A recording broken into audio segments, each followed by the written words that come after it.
Vamos beber um baré geladinho? Esse baré já faz parte do Gazeta Entrevista.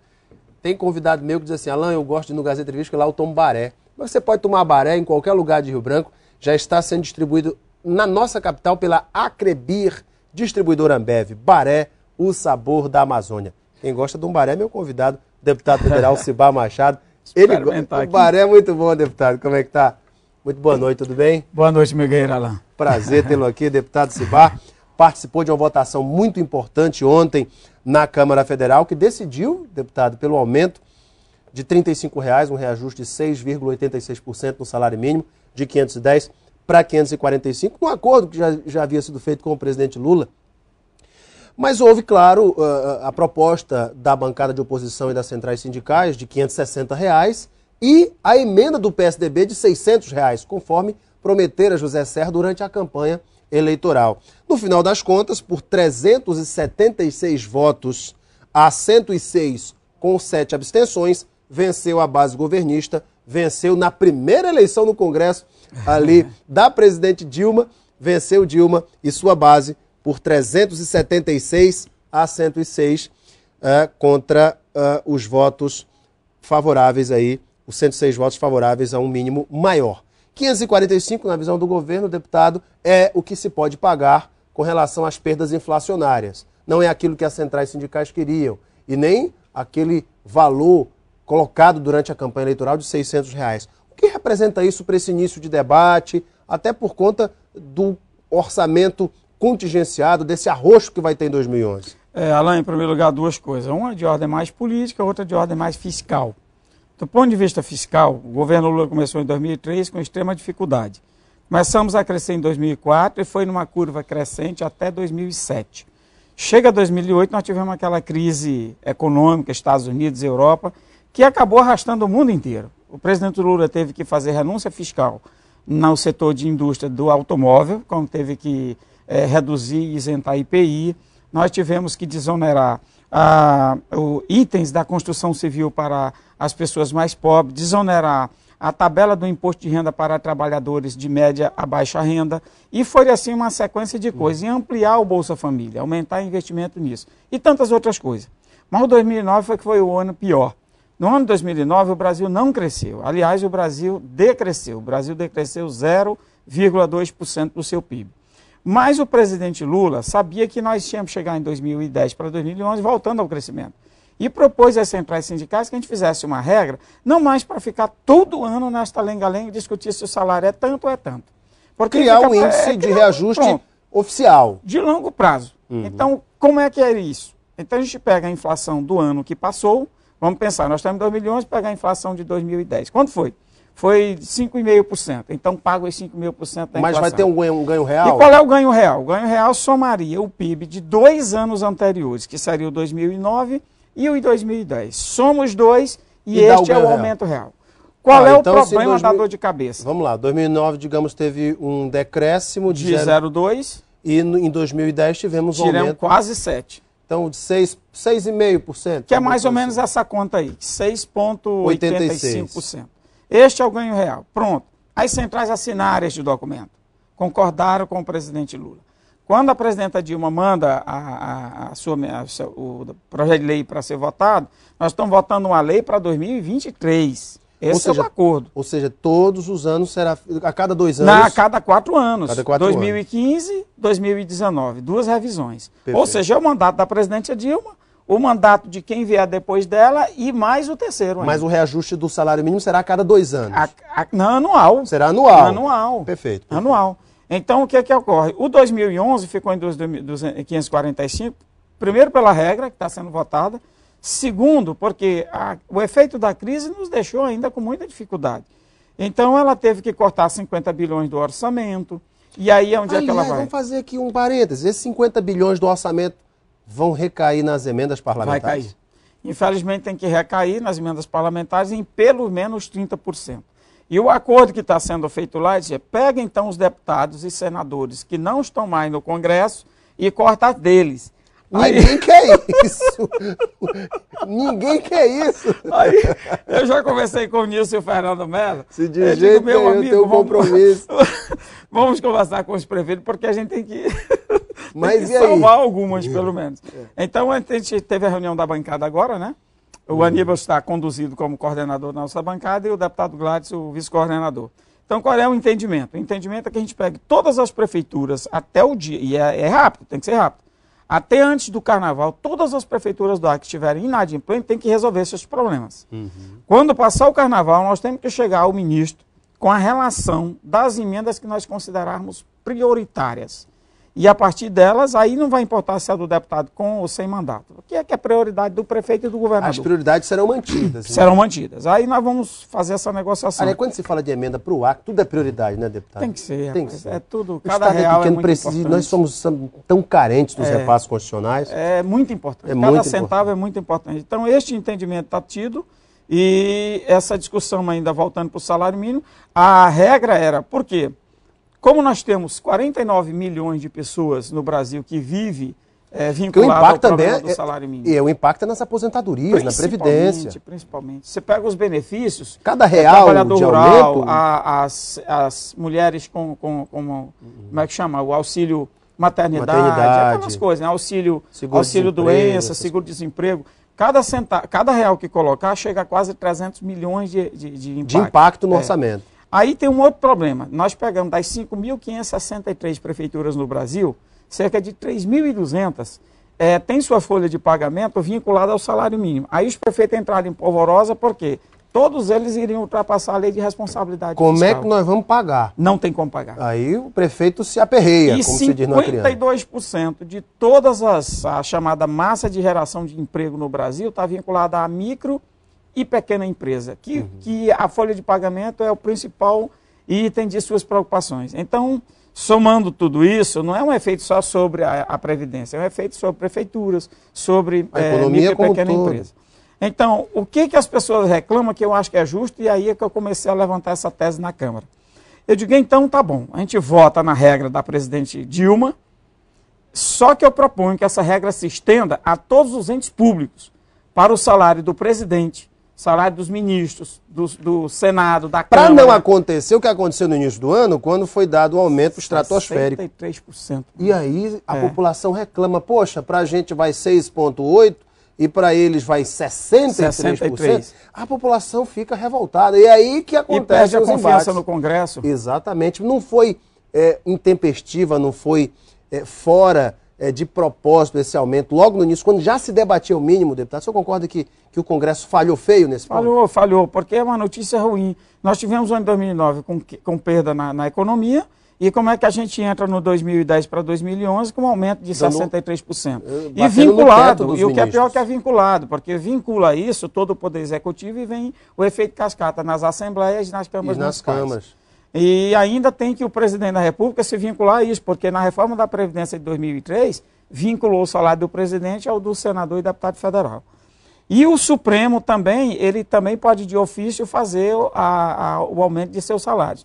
Então eu estou aqui, ainda sou um grão de areia na praia, né? Eu estou dizendo que se a gente pudesse também dar esta mesma receita do trabalhador... Fazer a mesma regra. Todo mundo. Porque aí o trabalhador disse, não, peraí, os nossos congressistas que a gente paga o salário deles, os deputados, senadores, presidente da República, ministros, que é o povo que paga o salário deles, e os nossos parlamentares sabem disso, seguem a nossa mesma regra.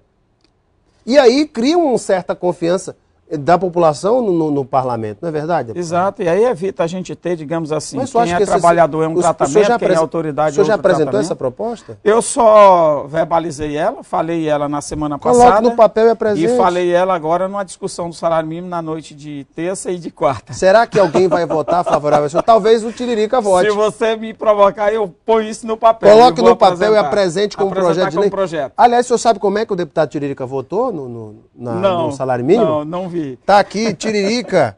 Vamos ler aqui como é que foi a votação do Tiririca. Olha só. O líder do PR na Câmara dos Deputados, Lincoln Portela, do PR, contava com o voto de Tiririca, do PR de São Paulo, para aprovar o salário mínimo de R$ 545, defendido pelo governo, já que Tiririca é da base do governo. Foi pego de surpresa quando o novato cravou um sim à proposta de R$ 600, defendida pelo PSDB. A assessoria de Tiririca disse que ele se confundiu com o sistema de votação, mas o próprio Palhaço argumentou que havia votado. Foi o seguinte, Quando a base do PR chegou pro Tiririca, disse assim, rapaz, tu votou errado, tu votou foi com a oposição, com o PSDB. Aí, rapaz, me confundi. Mas quando os deputados do PR saíram, já, não, vamos perdoar o Tiririca, a primeira votação dele, ele chegou pros repórteres e disse, eu votei foi com o povo, quem me botou aqui. É uma figura, é uma figura. Botou um sino, ele colocou, rapaz, interessante, tá aqui no site do Congresso. O interessante é que ele é fiel, ele chega no horário, só sai quando acaba a reunião, ele não está falando, não está fazendo, mas fica lá, acompanha tudo e tal. Quem é uma pessoa que me surpreendeu, que chegou na Câmara, que já está agitado, é o Popó. Foi mesmo? O Popó já está assim, a 1000 por hora lá.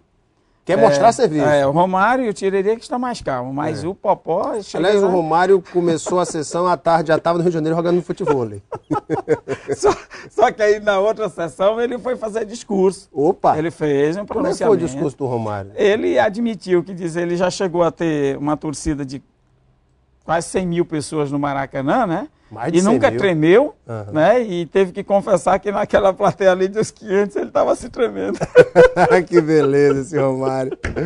Mas, deputado, vamos falar também dos temas da nossa cozinha acreana. O senhor está sendo cotado como um dos nomes do PT para 2012, para concorrer à Prefeitura de Rio Branco. É do seu interesse? Curto e grosso. Meu guerreiro não, meu guerreiro não. Assim, a gente que faz política, né? É importante saber que pode ser chamado para algumas missões. Então eu falo isso porque seu nome já foi citado nas discussões que nós fizemos aqui com parlamentares, com lideranças do PT. Olha, nós temos o Cibá, que é um bom nome.